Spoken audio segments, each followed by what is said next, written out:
You got to practice loving yourself, taking time out for yourself, having moments where it's just silence and it's just you. I know as empaths, and it's just somebody who's very in tune to their emotions, we cater to other people a lot. And we don't really give ourselves that time and that space to actually build upon ourselves and see ourselves and give time to things that we love. And what happens? We end up feeling fucked up. We end up feeling drained. We end up feeling like the world is using us. And then it becomes even more frustrating because we see how beneficial our energy is for other people, yet we lack the ability to use that energy for ourselves. And that mental loop of feeling like you're stuck to your environment or your situation usually comes when you've gave all of your life-changing energy to other people, when you've allowed other people to use the best parts of you. I think having at least an hour or 2 hours during the day just for you is one of the most beneficial things you could ever do for yourself. Whether that's going on a walk, some time for a passion, working out, journaling, sometimes just meditating, sitting there in your fucking room in the dark, breathing and shit. You need time for yourself. Because the moment you step outside, the moment you turn on that phone, the world is going to be demanding energy from you. Whether it's your kids, your neighbor, that crooked ass boss you got, the weird ass co-workers, the crackhead on the corner. The moment you walk out the store, they asking you for something. Like, you're always going to have somebody or something pulling at your motherfucking energy. So if you have that hour, 2 hours at the beginning of your day, at least you go into the day grounded. We get into these instances where we'll get to the end of the night, the end of the day. It will be so fucked up. We'll be so drained. Now we don't have enough time and we don't have enough energy to actually give to ourselves. We just want to go to sleep. What healing comes from that? What growth comes from that? Very little. Yeah, I just think I'm at a different point. And I'm not saying like I'm perfect and all this other type of stuff. I'm not saying like, I have the best boundaries with life and everything, but I'm learning how to say no more. And learning how to say no was one of the scariest things that I've ever did.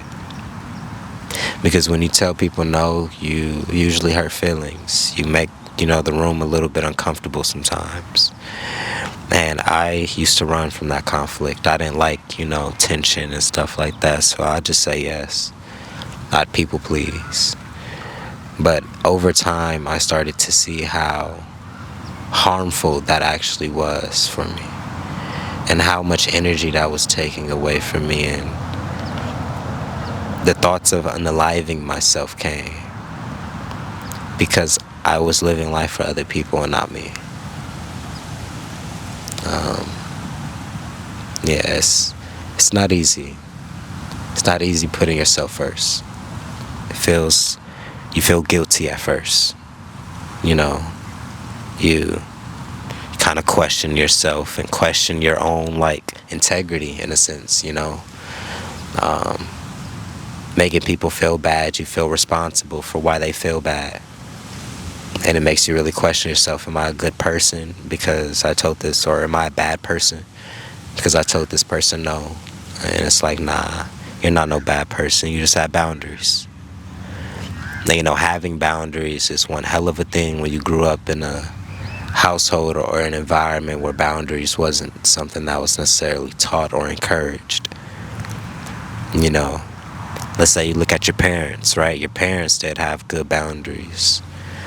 They walked in the house and their problems became your problems because they didn't have boundaries within themselves. There was no such thing as one individual's problems. If one person was mad, the whole house was upset. If one person was sad and going through it, the whole house was, because people like boundaries. The energy had no boundaries.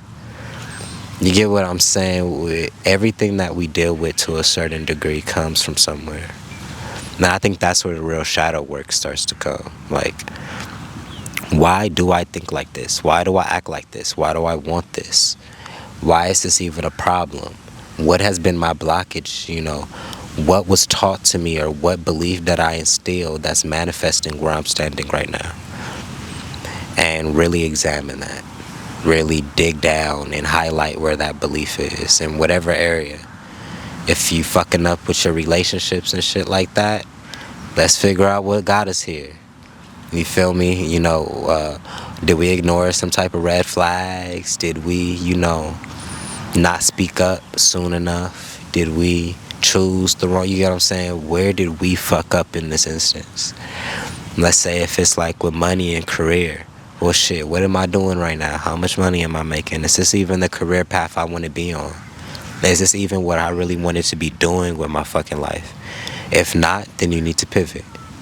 You need to do some readjusting. You need to ask yourself, okay, well, what belief systems got me in a predicament that I didn't want to be in? And then let's rip those out and let them go.